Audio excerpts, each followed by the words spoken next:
Hello and welcome to Mother Tongue, the podcast where modern motherhood meets real life. I'm Marianne, founder, podcast host, and mum of three, and I created this space for all the mums who are juggling it all. From toddlers and tantrums to businesses and burnout, we're talking about what it actually takes to build a life, a career, and a family all at once. Here, you'll hear honest, unfiltered conversations with founders, freelancers, experts, and everyday mums about work, wellness, identity, mental health, relationships, and everything we carry that no one talks about. Hit follow, join our community, We Are Mother Tongue, and tune in for real talk that supports the whole you, because modern motherhood is busy and no one should do it all alone.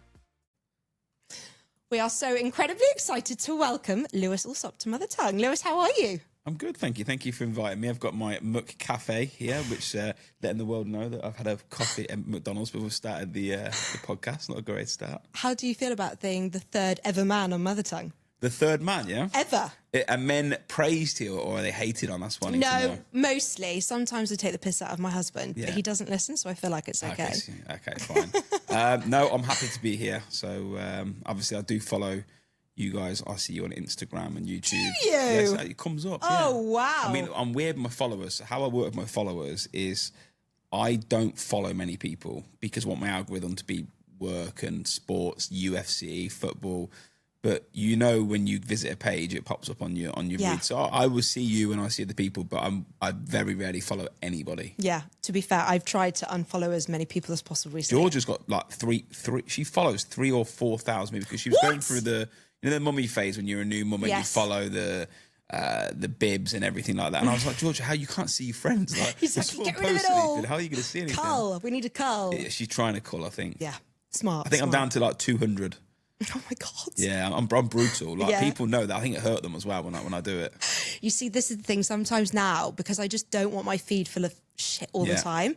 So I mute people because I know I will offend them if I unfollow them, because they'll know. I've got a few people muted, but I won't reveal who I've got muted because Me neither. Yeah, but it's a great way to unfollow without unfollowing. Yeah, agreed.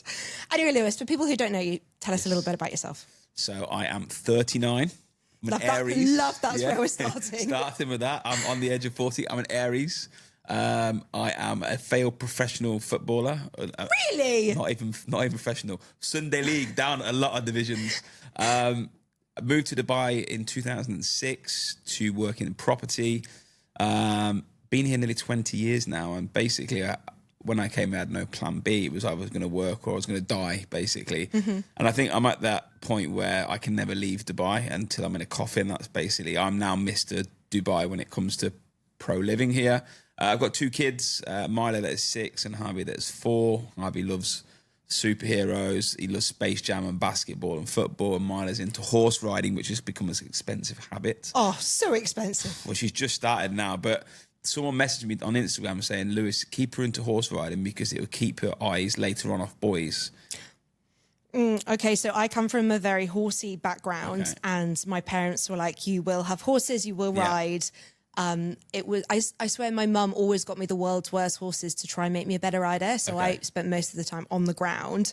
And then about 16, I was kind of, boys kind of turned my head a little bit. And 16 is fine though. Yeah. Hopefully it won't be too much before then. Well, look, if we're talking, anybody starts coming knocking on my door at 13, 14, 15, asking to go to prom or anything, have you seen Bad Boys 2 when he opens the door? Yeah. That will be me. Like, there's no doubt about it. I'll be that guy. I love it that you've talked about yourself here, but you actually haven't talked about what you do and the massive empire that you've built over the last couple of years. I was living in property. So I started a company called Allsopp Allsopp, which was 2008. So we started it in the recession. And we took that from a 3-man company to nearly 700 people in the business. I think we're the number 1 real estate brokerage in Dubai. So if you're from England, if you imagine Foxtons or Countrywide, we are basically that version in Dubai. And when you moved here, what led you to Dubai? What was the reason to come here? Like everybody, money, fame, success, and power. Did you have any idea what you were going to do? Did you come with a job? I was in property before, so when I wasn't allowed into sixth form. Basically, I was the class clown, disruptive, it's me all over. And they just went, higher education isn't for you. I was like, cool. So I went and got into a state agency. My brother got me into a state agency. And then I got sacked from that company for basically when I was younger, up until the mid-20s, really. I was I used to party quite a lot. And didn't turn up to a couple of meetings and viewings, and then I was job free in England, and I saw this program on TV at ITV saying you can become a millionaire.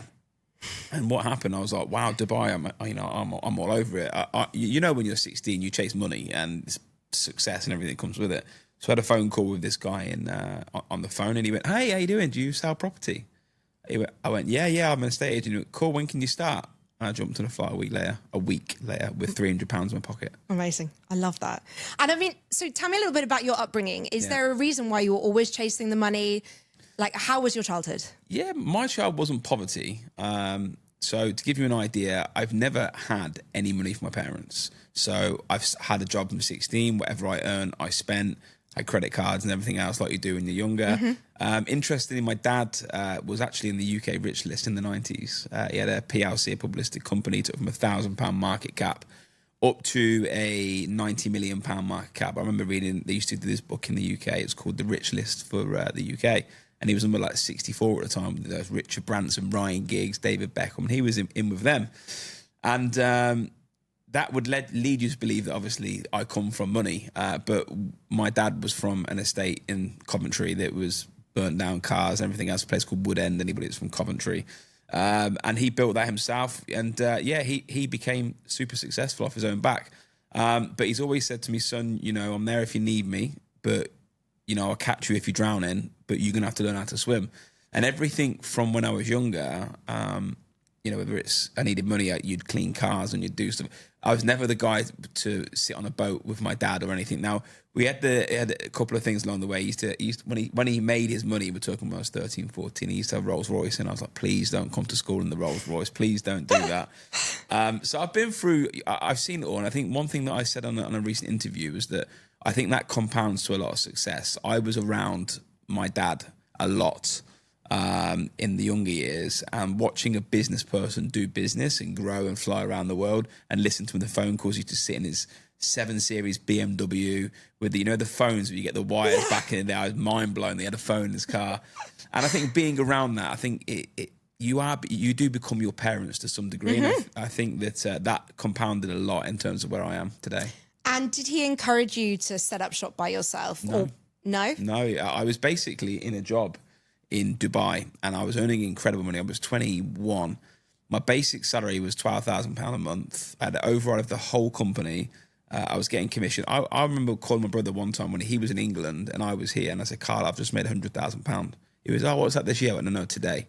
Whoa. And he was like, whoa. And he ended up jumping on a flight because he was going to my dad. He was saying, Dad, it's not fair. It's at the Coventry City game. Lewis is 21. I'm 23. I'm better than him. I was his manager. He's calling me saying this. And my dad's famous quote, he said, well, son, pour me a drink. If you want to do it, get off your ass and go and do it. And he literally did. He jumped over, and the rest was history. Amazing. And then at what point did you say, right, I'm going to set up shop by myself. I can do this. I don't need this other guy. So that was the big move. I left a real estate developer, and the money that I was talking about, they were paying me. It was incredible. That I had like a company Hummer they gave me. Like, I actually set the whole office up. I hired people. I was in charge of everything, payroll. I created the logo for the business, like everything you can imagine.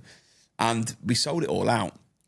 And the owner of the company, really, really nice guy, Indian guy from Leicester, wore the dish dash, really respectful. He said, Lewis, you've done your job. Now you're going to do the paperwork. And I just said to him, I'm not a paperwork guy. And at that point, I'd already been working out in my head. I was like, I can do this. And there's no companies in Dubai that was doing payrolls and training and structure. And in Dubai at the time, it was like, there's a laptop, good luck, go out there and make money. And if you want to come in, come in. And we were like, no, we're going to create an estate agency model we're used to and turn it into a real business. And that was 17 years ago. Wow. And how old were you at this point? 22 when he set it up. Shit. It's quite difficult being an owner of a business, sitting in front of 30-year-old people and 35. And I'm like, I'm 22, and I look at pictures of me now. And when I look at when I was 22, I was a baby. And I'm standing in the boardroom of this office that I've set up, telling these older people, a lot older people, what to do. Oh, it's amazing, though, when you look back on when you started. I own a PR agency here, and I look back on when I started the agency, and I think, you had no idea what you were doing.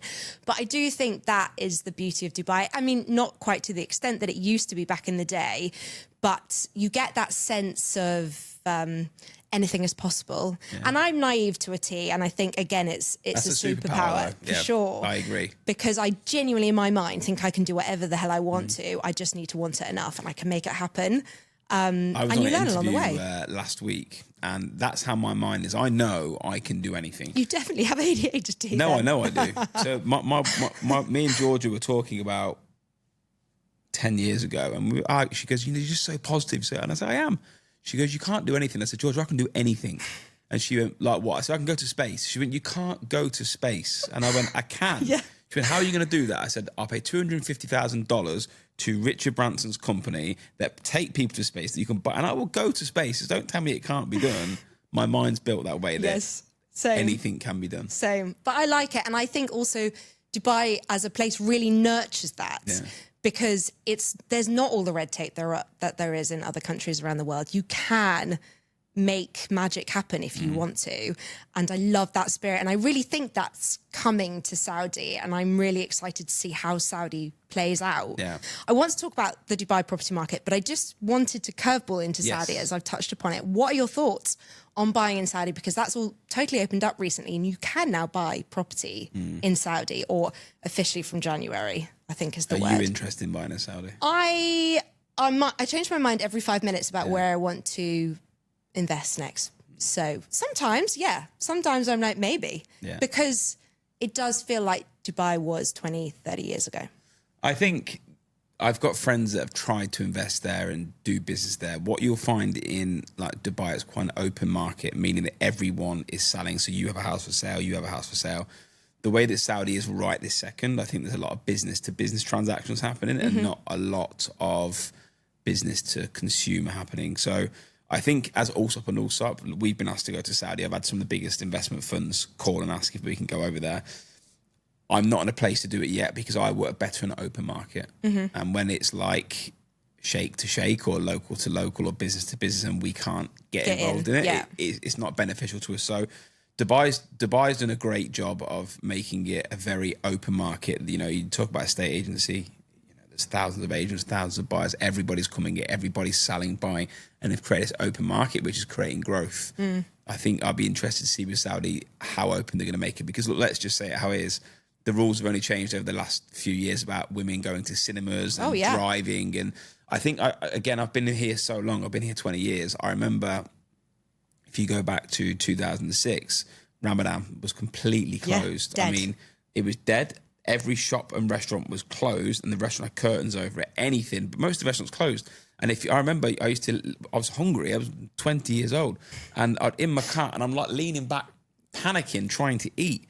And now, like, the contrast is, all the malls are open, the restaurants are open, everyone's inviting, nightclubs are open, everything is just open. Business as usual. I think Saudi will have to go through that process of not just the country, but the legacy people that are living there, understanding what Saudi is going to be. That's the big thing. Yeah. I remember that, trying to drink water during Ramadan in the car. It was terrifying. It was like, don't let anyone see you. People getting fined left, right and centre. But it is a very different place now, which is great. And the property market has seen so many different cycles. I mean, it's seen lots of cycles in my lifetime here, and I've been here 12 years.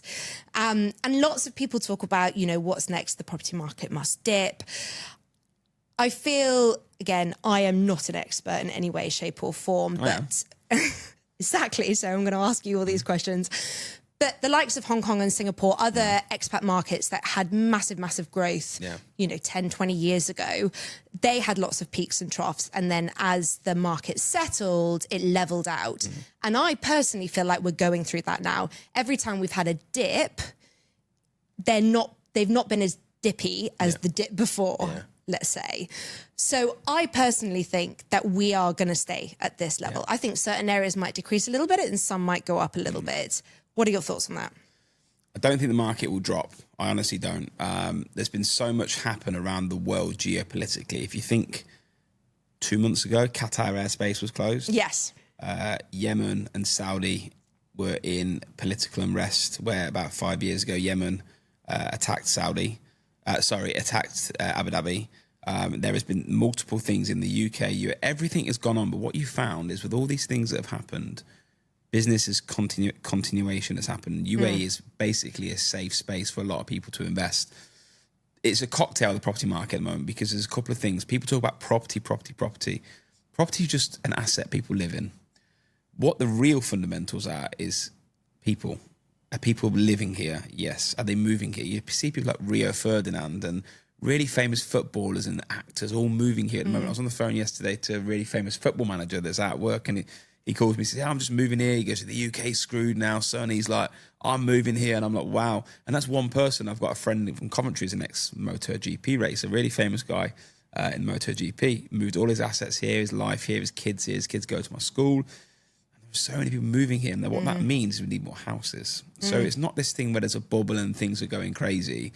I think what people need to understand is that Dubai is a cocktail of people, houses, population, business. I mean, it's only a year. I paid the first ever corporation tax in my business 2-3 months ago. Yeah. What is that money going to do for this emirate? It's going to be insane what it's going to take it to the next level. So do I think it's overpriced? No. I've just released a video talking about houses in Malibu. You can't enter a Malibu villa on the Malibu beachfront for less than $50 million. I know. So you can buy a Palm Jumeirah villa for 28 million dirhams. So like anybody that's coming here internationally is going, wow, actually, this is cheap. Quite cheap, yes. But the people that have been here legacy go, oh, it wasn't that 10 years ago. No. It wasn't, but Dubai's not the same place it was 10 years ago. No.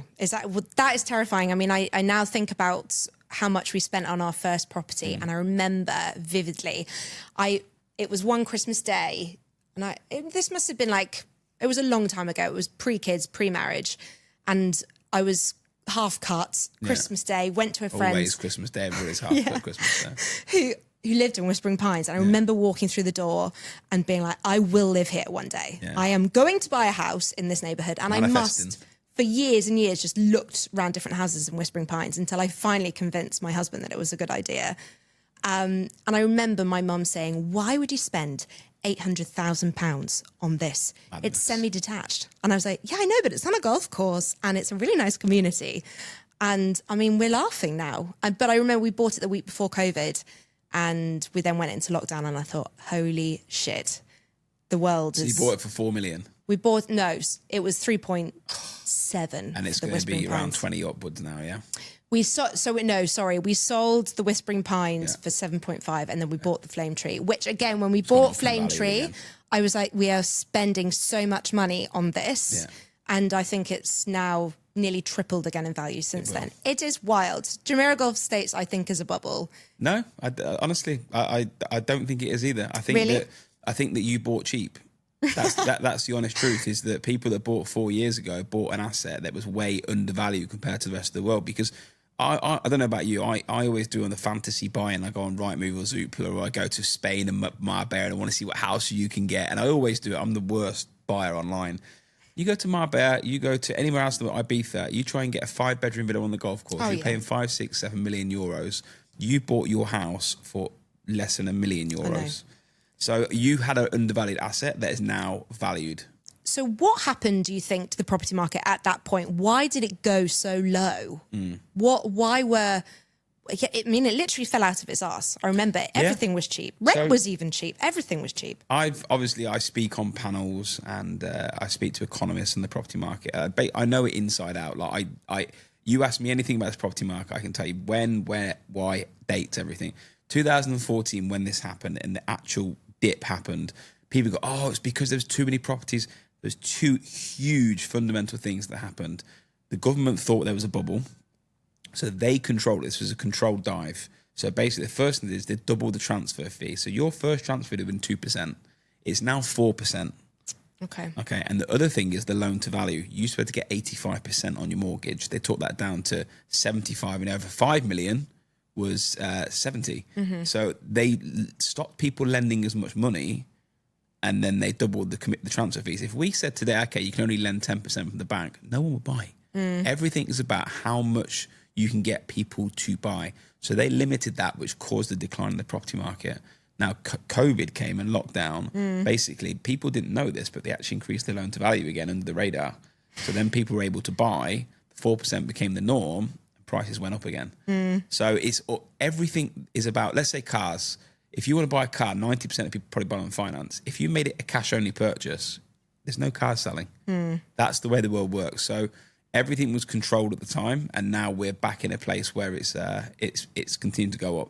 I mean, there's one huge factor people don't talk about. You know, you talk about the market being stable like this. Let me ask you a question. iPhones. Have you got the new one? Not yet. Okay. So they're about $2,000 now for a 1 terabyte. Okay. When they first launched, they were $400. Okay. A Freddo, you know what a Freddo chocolate is? Yes. Okay. How much were they when you were kids? God, like 10p. What do you reckon they are now? Oh, I'd say £2. Okay. So basically they're about £1 for that, and everything, whether it's milk, bread, everything will go up in value. But what happens is that every asset goes up in value. So cars go up, Range Rovers, everything. Property is the same. So what will happen in the world, if Freddo, milk and everything goes up, property doesn't stay the same. No. Everything's value naturally goes up. So how you hedge from inflation, because inflation will not stop.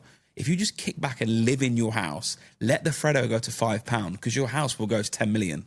So as long as you're living in a house, inflation does its thing. Your house will go up with the cars, the Freddos, the chocolates, and the houses will go up. But your asset is worth so much money that you win as a property owner. Do you really like Freddos? Yeah, I do. But I just think you don't get a lot of value for them, do you? No. You know, so small. I don't love Freddos. It's just, I remember having them as a kid. It was a key memory. 10p on the way home from school. The cheapest one. I couldn't buy one today's world if I was walking home as a kid. No, you definitely couldn't. But you probably wouldn't also have 10p. You probably have £1 now. But yeah, so you can still get a Freddo. Yeah, exactly. Have you invested in a lot of property yourself? Yes. Have you made any bad investments over your time as a property investor? Have you lost money on any investments? I've lost no money in any property I've ever bought, except for one that I bought in London 6 years ago, and I can't sell it now. Really? Why? So we've actually completed on another place in London. I'm sort of like collecting them at the moment because we need a bigger house. The one we've got in Earl's Court is a beautifully renovated apartment, 2 bedrooms, high ceilings, stucco fronts, you know, the white one. It's a beautiful apartment. Too small for us. We had to buy a new one. So we ended up buying a new place in Chelsea, 4 bedrooms with an office and everything in place. Works perfectly for me when I go back to London. The idea was to sell the one in Earl's Court. So I put it on the market 5 months ago for what I bought it for 6 years ago. Didn't move. Brought it down £200,000 below what I bought it for. Still hasn't moved. Wow. The problem is in the UK, a lot of people are being taxed and non-domiciled tax. And, you know, the property I bought in Chelsea, the new one, I nearly didn't buy it. And I told Georgia this. I said, I'm so annoyed with this because I paid 17% stamp duty. 17%. And I was so angry with the government. I was like, I don't care about paying the money, but I'm not getting anything for it. You're basically just... I'm never going to make money on that house. So the only bad asset I ever have is one that I did in London. And do you own any other property in the UK, or when you're investing in property, is it all international? No, I've got a few properties in the UK. I'd say 90% of my portfolio is based in Dubai. And the honest truth is I've got places in JG, in like Jasmine Lane. It came on the market for a week. I bought it for 5 million. I rented it for 400,000. I got one check. I get the one payment. I then put it into crypto, and that does what it does. You don't get taxed on it. You get it in 1 or 2 payments. Like, then you look at other places in the world, let's use London or Europe, you probably receive the money and you lose 20-30% of it on tax. So I just think there's a lot of people placing their money here just because you make good money on your money. So I'll continue to invest in Dubai. So I have a lot of personal questions about property investment, which I'll come on to in a bit. But I just want to shift the focus a little bit to people moving here. So a lot of our listeners are obviously families, mostly mums. And as you have said, lots of people are relocating to this part of the world because, let's be honest, life is good here. Opportunity is endless. There's a lot of great things happening in this region. If someone is listening and they're moving here, where should they be investing their money in property? Where are the best places to invest in right now versus places that you think are coming on the market that are worth putting money into?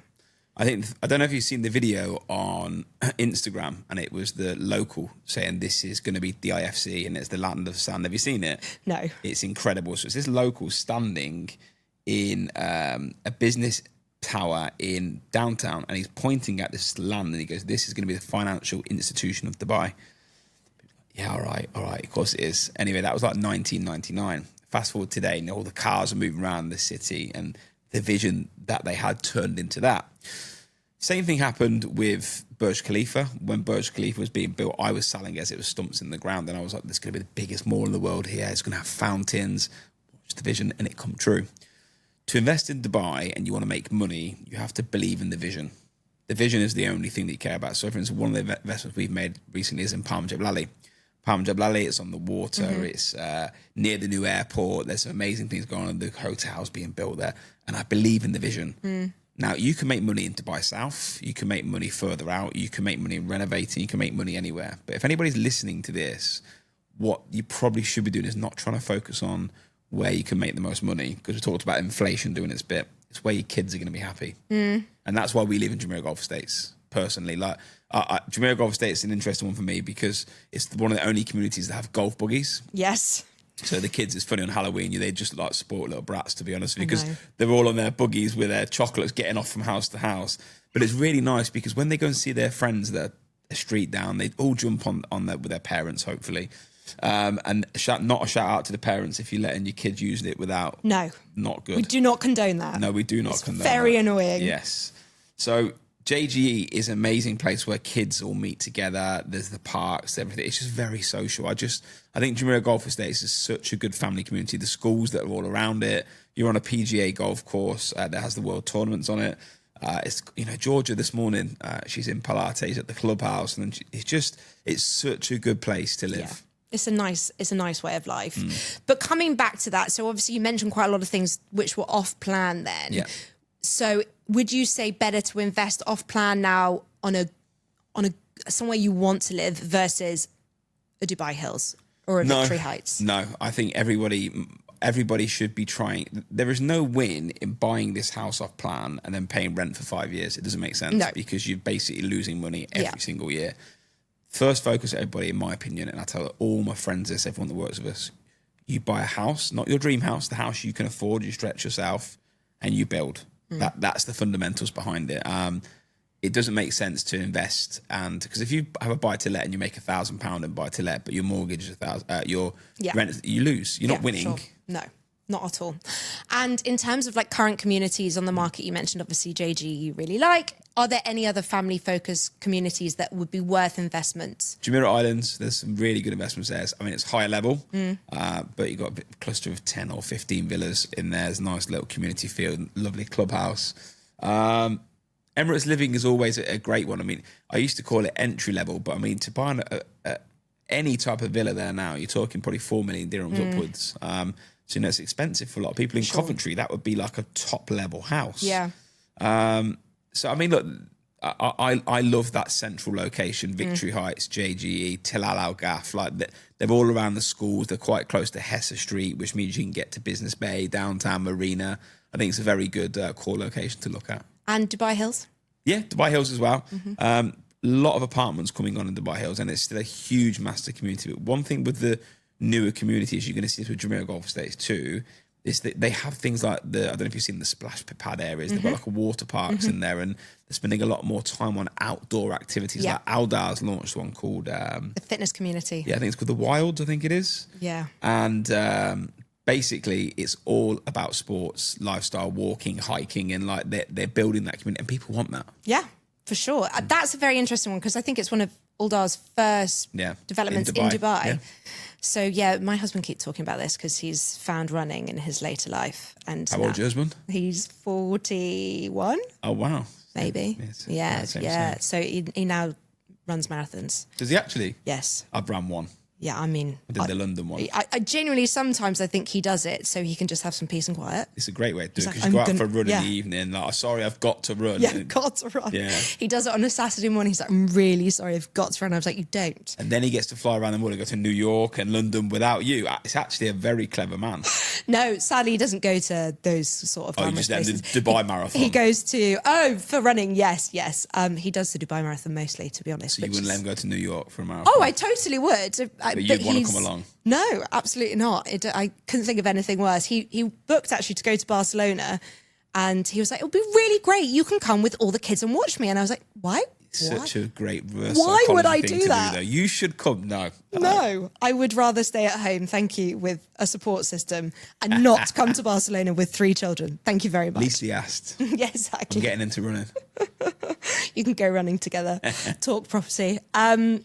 So in terms of slightly more affordable communities to possibly look at buying, where would you say for someone who might be looking for a townhouse, who's moving here, what kind of communities would you say is a good place to put your money? Dubai South is a really good one. You've got the new airport coming in there. When is that coming? I think it's in 5, 5 6, years? 7 years. Yeah, 5, okay. 7 years. But look, again, you're buying into the vision. At the moment, there's obviously townhouse villas there already that's fully occupied with pilots that are in Emirates that are going there.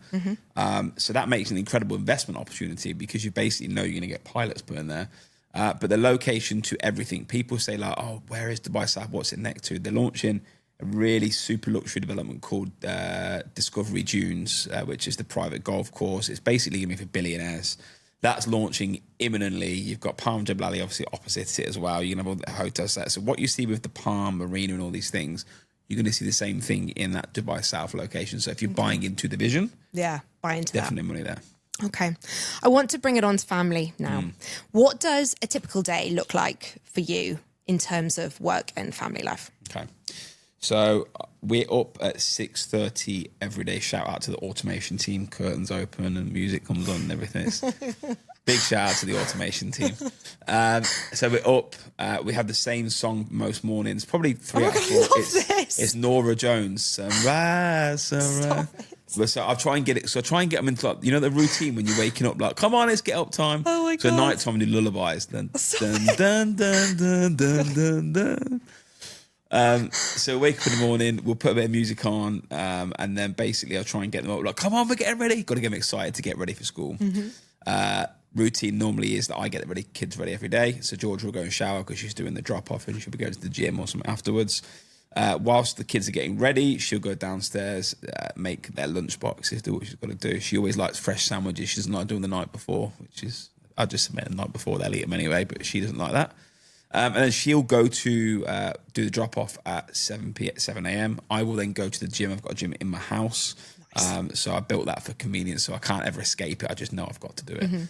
I'll go and work out in there for like an hour or so, maybe an hour and a half. I've got a sauna and steamer in my house as well, so nice. I'll always do a sauna. I'm a big believer in the sauna steam. And then I'll get to work. I'm normally home from work 4:30, 5 o'clock most days. I can work anywhere, which is nice. And my theory is that I'm not seeing the kids all day. I want to get home for bath time, see them, have a little chat to them, then have dinner, things like that. So unfortunately, I can do that. Not everyone can do that, but 17 years of running a business, you've got to give yourself a little bit of leeway along the ways. But yeah, that's basically from Monday to Friday, the same routine, except Fridays, I do school drops. Okay. Yeah. Okay. And so I want to kind of come on to this whole phenomenon that is modern motherhood, which we touched on before we came on air, about how women now, obviously 20, 30, 40, 50 years ago, they weren't encouraged to work. And now it's like, you must be ambitious, you must be working, you must build a career or build a business or whatever it is. But then these women become parents and then they just add to an already very busy plate and then just keep going. And men just don't have the same stresses. You just don't. I think it's fair to say that. I really struggle with the guilt. Yeah. I also work from home and it's a blessing. What guilt do you struggle with? Like guilt when I'm with the children that I'm not focusing time on business, and then guilt when I'm working on the business that I'm not spending time with my children. Okay. Because especially at this young age, time is so precious and they're only this small and they need you so much for such a short period of time. But sometimes I'm literally like, I just need you to go to bed so I can get back to work, or I need you to give me 10 minutes. You're not getting that 10 minutes. And I never get the 10 minutes. And because I work for myself, I have the choice to spend time with the kids or spend time on the business. Whereas sometimes when you work for someone else, there is no choice. My husband doesn't have the choice. It's like, you will be doing this.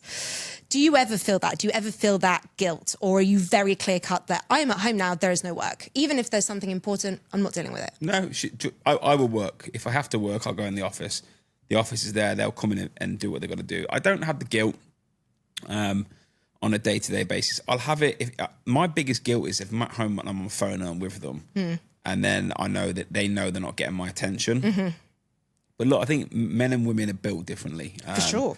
I honestly believe mothers are the most important people on earth. I honestly do. I think that what's misunderstood is that I think that you ladies are actually on earth to, foster and shepherd children. I think my job is the protector and I'm there to give advice. But, mums are, I think they're not unsung heroes, but I find it quite hard to see how a woman can work and be a mother. It's one of the most impossible things to do, to actually do both of them properly. And me and Georgia had this conversation when we first started dating. I was like, what's your dream? What do you want to do? She didn't want to be a superstar, celebrity. She wanted to be an amazing mother. And, we've managed to do that. She doesn't work at all. Her job is solely giving the kids the best life. And she's still very busy because she's picking up, she's dropping them off and then she's doing what she's doing. And then she's picking them up at 2 and then got after school classes and taking a horse ride. And then she's getting home at 6 o'clock and she's like, oh my God. So I think it's very difficult, but I do believe, men and women have very different jobs. I think men get a hard time because men basically, for most of the time, will have to make sure you've got food on the table and the rent's paid. And if you don't do that, your whole family's coming down. And there is a protection layer that you have to give. I don't think men show much weakness to their family. No. They would just get on with it. You don't know what's going on at their work. They'll get home and they're just dad. But behind closed doors, dads have stuff going on as well. But, men are different. I don't talk about my feelings with anybody. Anyone asks me how I am, I'm always good anyway. And it's not because I'm protecting it. I've just this wired way where there's a problem, I'll fix it. I also think it's the generation that we came up in. Our parents' generation never talked about their feelings. And as children, we weren't encouraged to talk about our feelings. Whereas obviously the norm is now that we encourage our children to talk about our feelings. For sure. If there's a problem, I'm my son had a meltdown at school today. He's 5. He wouldn't go into class. The second time it's happened this week, and this never happens. Inherently something wrong in the class. For sure. And he won't, I don't know why he's like this, but he basically, it's always like he always wants to make me happy. Bless him. He's a real mommy's boy. But he doesn't want ever to tell me that he's sad or tell me what's happening. And I think it's so important that our children learn how to communicate with us, because I didn't have that same relationship with my parents growing up. It's the hardest thing, by the way, to get. I know what it's like being my mum now. Oh, my kids going to school. How was your day? Good. Yeah. Tell me something. What did you do? Nothing. I have to try and use my sales brain. I'm like, right, I'm going to ask open questions here. Tell me something that you did today that made someone else feel good. And I'm trying my hardest, but they're like, it was good. And I'm like, all right, cool. But no, I'm the same. Like, I know if there's worry on the kid's face, and your job at that point is to get it out of them and then explain, the logic of why things are going to be okay and the reasons behind it. And that's what I try and do a lot. Like, I don't shy away from anything as a parent. I'll always explain everything. Even Gaza, we've explained about Gaza, and if they're not eating their dinner, I'll be like, look, just so you know, this is happening. You do not do this because you are lucky being in this world like this. So we'll always try and explain, but it is hard. It's really hard. And just coming back to the kind of parents and roles, how can we do it better? If, let's say, everyone, men and women, controversial. How can us women do it better? How can we parent better, though? How can, let's say your wife did work. How can men help balance the playing field a little bit? Team you up here, so your husband's going to watch this, and you're going to get. He's actually great, to be fair, and it's taken us a while to get to this point.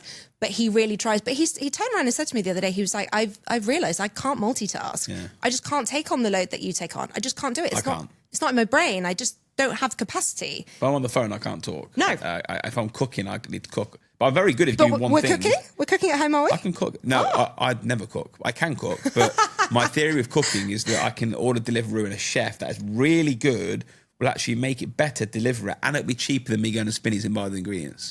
So I Deliveroo 5 to 6 days a week, minimum.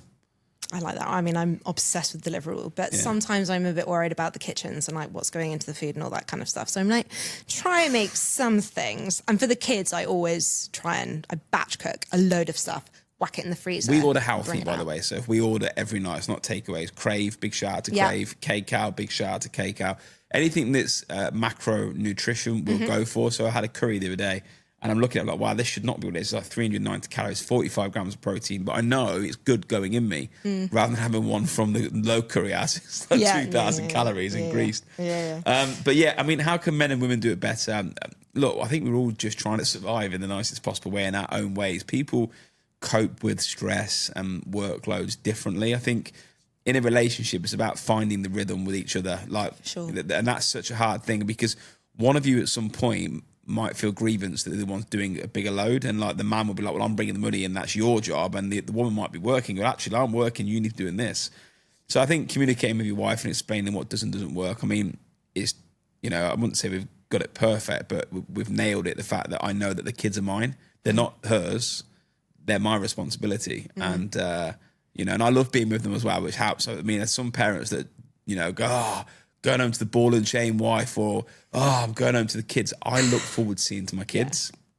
So yeah, I just think it's a balancing act. I think you both have to respect each other, and know that it is teamwork. Yeah, and communicate. I think communication is key, massive. which is hard, as I said, because I think it is just genuinely something that wasn't modelled to us growing up. And that has been one of our biggest things. Well, I think even as parents, I mean, me and Georgia, we sound like the perfect relationship. We don't argue or anything. We just don't. But when two adults, male and female married, go in a room and one of them says, I feel this way, you need to not turn that into an argument, because it's very easy to get on the defensive, like, wow. Yeah. Like, and that's such a hard thing to do, because someone has a go at me, my instant reaction is to defend. And sometimes you've got to be able to listen to your partner. If you can't listen to your partner, then there's no conversation that happens. No, exactly. And arguments don't solve any issues Correct. at all. I want to talk about raising children in Dubai. I mean, I think the Dubai bubble has burst a little bit, but it is still What do a you mean by bubble. that? Is in it's not as small as it used to be. I think the bubble is Expanded. It's huge, Yeah. but it's still a very safe, incredibly convenient place to live. And you know, our children are growing up in an environment where everything is there instantly. They learn no patience. I mean, my children have no patience. I have no patience, which is slightly innate in me, but they're also growing up around big houses, or kids maybe who they go to school with who have fancy cars, and it's a very, very spoiling lifestyle. I mean, when I went to a birthday party growing up, we'd go to a park and play pass the parcel. Now there's balloon arches and That's the gold bullion. yeah, I mean, my kids went to a birthday. It wasn't even a child's birthday party. It was an adult's birthday party. And my son cried because he didn't get a goodie bag when he left. And I was literally like, Fair shit. enough. But I mean, you know. You don't do a party without a goodie bag, though. For a parent. Oh, you Yeah, meant to it get was one. for an adult. It was an adult's Oh, birthday okay. I thought party. it was a kid's one. I was No. going to like give the parents. I was like, public lily. guys, Yeah. how do you keep your children grounded when we live in a very, very spoiling environment? It's hard. I was talking to somebody that doesn't have kids before, and I said, when you have children, you basically want to give them the earth. You know, you do. Whatever you want, I should give you. But as I run a business, I'm very good at saying no for the right reasons. And I didn't used to be. It took me years of learning in business to say no, like probably 3 or 4 years in. And I use that now in parenthood. And I think that's saying no more than yes to a kid is huge, because then you explain why. Because you go to Hamleys, and the amount of times we've walked in Hamleys and we look around, but you don't get. Now George is like, I'm like, no. And then they'll blame me, like, oh, daddy said no. And I know what I'm doing. I don't want them to have everything to become spoiled. So I said before, my job is to be the guardian and the shepherd until they're older at that point. And I want them to know you have to work for things and you have to earn it. So for instance, Harvey got the new Superman toy, the dog Crypto, the other day, and because he got Star of the Week at football, and there was a reason to give it him. You know, I'd love to buy him every day, but he knows, wow, I did wow. And I think it's about that, touching the electric fence. Touch it, you won't do it again. Like, you want to know there's reward for success, and if there's not. And I think that's a hard thing as a parent, because I'm quite well versed in people, empathy, business. I understand the reward and the punishment nature side of things, and I know how to work that. But yeah, that's such a hard thing to do as a parent. You know, I said before about my kids going to school in Rolls Royces. You know, that when I was younger, this is me now, and they live in the big house, and they're what. they're not silly. They know they go to the Atlantis Royal at the weekend, you know, and that's our weekend house. They know they've got Lady Allsopp, like, and it's like, oh God, how do you tell them we're real? Yeah. How do you say, keep it real, kids? It is hard. But that's our real. My job's to not turn them into brats. Yeah, exactly. And I think that is a very, very good point. That is your real life. But I think as parents, we want to give everything to our kids, but that is also teaching them independence, teaching them resilience, teaching them how to deal with difficult situations, teaching them that you don't get everything in life that you want. I knock them off their perch very quickly. Which I think is important. That Myla, she never says anymore because she knew straight away. She went, oh yeah, this is the VIP for very important, because you ain't very important, mate. Like, don't say VIP. Like, I hate the word VIP. Even in a club. Same. So what are you talking about? You're not very important. Wow, No. you spent 2,000 dirhams on the table. You're not a very important person. No. So I just try and kill these things quickly to like bring them and ground them, because I know what I am. I earned my own money. I am new money. I'm not old money, and I deserved everything that I've got. I've earned it, but I'm a normal guy, and you know, I'm not naive to know. Oh, okay, look, life's not normal, but I've been there and earned it. So my job at this point is to explain to these kids, even when we get older, this ain't yours. You now have to get out there, because there was a saying that, you know, the bird that lives under the nest is the one that dies. You know, the one that's basically there forever. When the parent goes, they need to be able to survive. And that's what goes through my head. I'm like, if I'm not here, these children need to be well versed about people, money, who's ripping you off, who's spending time with you that only wants you for a certain reason. Like, even down to Milo, when she's 14, 15, I'll be explaining, look, this is what you're looking out for. Don't look for boys like me, because I know these boys. Like, and it's a hard one, but that's our job. Yeah, so true. And at home with family and also in business, do you have non-negotiables? Like, what are things that you always make sure you do? Like, they are. No, we're quite negotiable. Look, me and George are very fluid. Like, that's why it works. Like, we're quite easy. It'll be a Friday and we think we're staying at the house. So we might go, oh, okay, should we go there? Okay, let's go. Like, it's very easy how we are. I mean, I think you can get so stuck in like, that is what we have to do. I think that being really easygoing is a cheat sheet for it. And I think a lot of people like their set routine. And it's just like last year we went to the Maldives, and I know we're fortunate to do it. We were like, okay, should we go in 2 days or a day? She's like, I've got to pack bags. Like, we package? Because yeah, okay, I'll do it. And we just go. Yeah. Where some people would be like, I can't do that. I need a week. So I think non-negotiables. I think the key for a happy marriage and family, when you're in your own base and you're in your four walls, got to be a happy place to live. The husband doesn't want to come home to a nagging wife. No. The wife doesn't want to come home to a moaning husband that's down and annoyed about everything. And the kids want to come and play with you. You know, the other day I just come home from work and Harvey's got snakes and ladders, and I'm like, yeah, no problem. Playing snakes and ladders 20 minutes, and he teaches him how to do it, and he's buzzing and he's happy. Like, you've got to bring that all, because I fight outside the world every day. When I'm inside my base, I don't want to fight. No.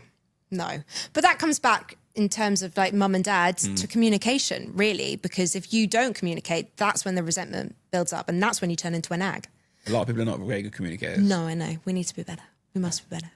As humans.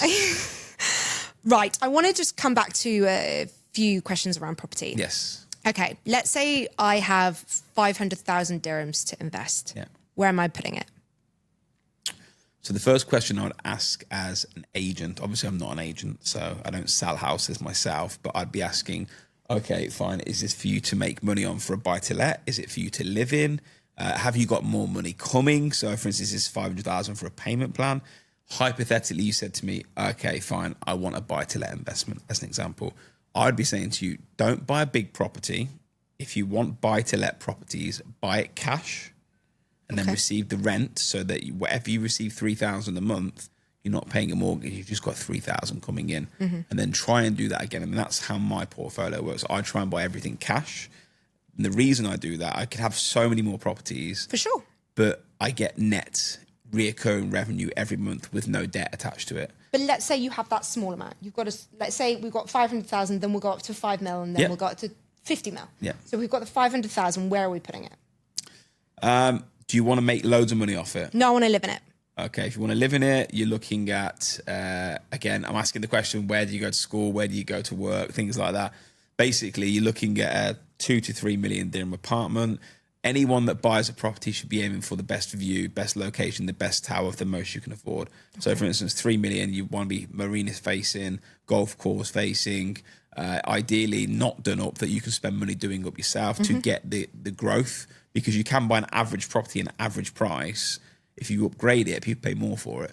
I've seen so many people buy houses that are market value, and when they spend money on them. So let's say we've got 3 million dirhams and now we want to flip. Where are we going? So you've got 3 million. So realistically, looking at probably a 9 million dirham house, realistically, Victory Heights, C1 off the golf course. Great value. 5,000. If you think about 5,000 square foot in JG, you're probably spending 20 million. So you can do the same thing for 9 million there.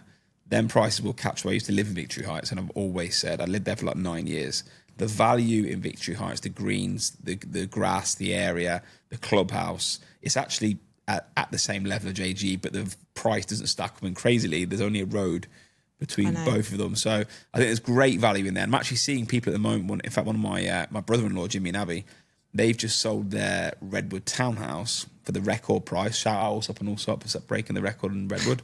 And they've got that money and moved it into a C1 in Victory Heights. Exactly. And they're spending money renovating it now. And there's another guy from another real estate company that's done the same. And they're estate agents that are doing it.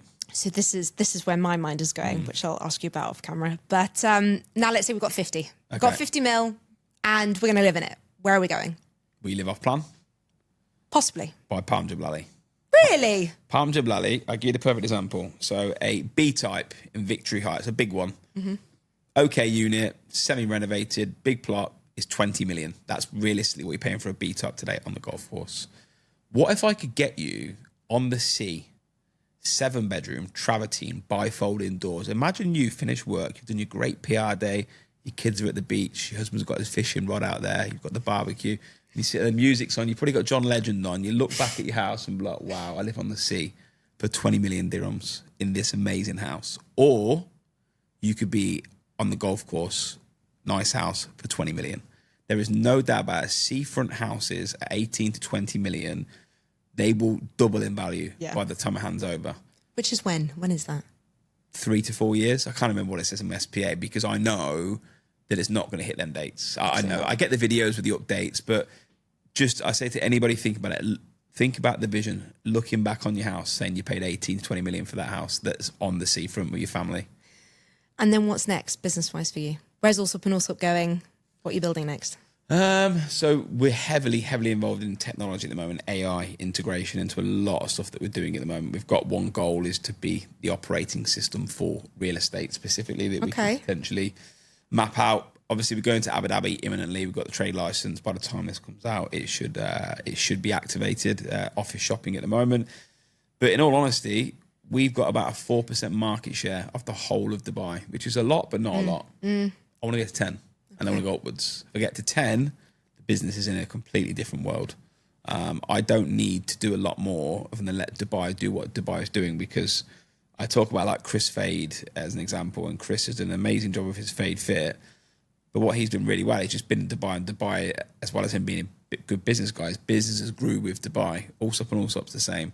The more handovers that happen, the more rentals, the more people. I could do the same job and our business will continue to grow because there's going to be more people here. Yeah. But 10% is our market share. If I get 10% of this Emirates, then I would be beyond ecstatic. And the end goal to sell, end goal to hand over and make a family empire. Like if you look back in 10, 20 years, where do you want to be? Ideally on a beach somewhere.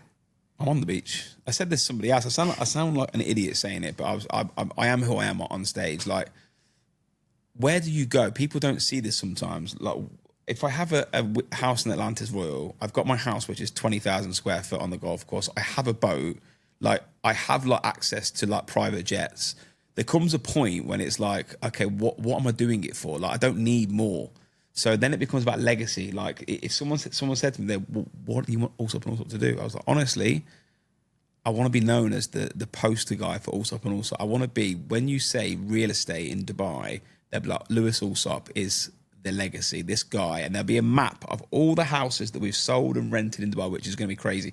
And if you put a pin in everywhere, my footprint and the whole of Dubai will say, when this business grew and Dubai grew, we were the poster company for it. I do think we're going to look back in 20 years and be like, wow, what an incredible time to be in this part of the world. Just all of us, really. Right place, right time, but one thing, right people. Because there's people that have been in Dubai and haven't made it because of the wrong people at the right time. Interesting. Are you ready for a quick fire round? Yeah, go. Okay. Coffee or matcha?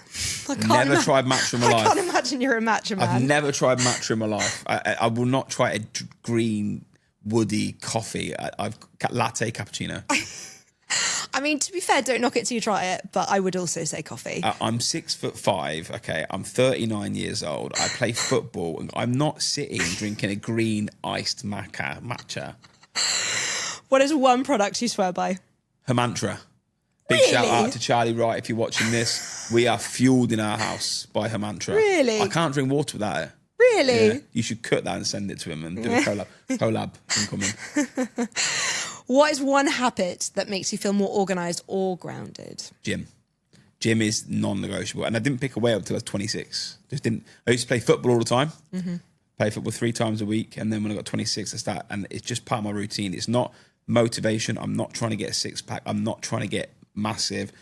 It's part of my day. I get up, go to gym, go to work. It's a mindset thing as well. I think you need it when you're running a business or working full stop. If there's no outlet for all the energy, then it's builds up. I'm grumpy if I don't go. Yeah, as well. me too. I'm the same. Favorite app or AI tool? ChatGPT is incredible. If no one is using that, I send messages and emails now, and I voice it, writes out in my tone, send it. Wow, Lewis is so intelligent. I'm not, mate. ChatGPT is very good at it.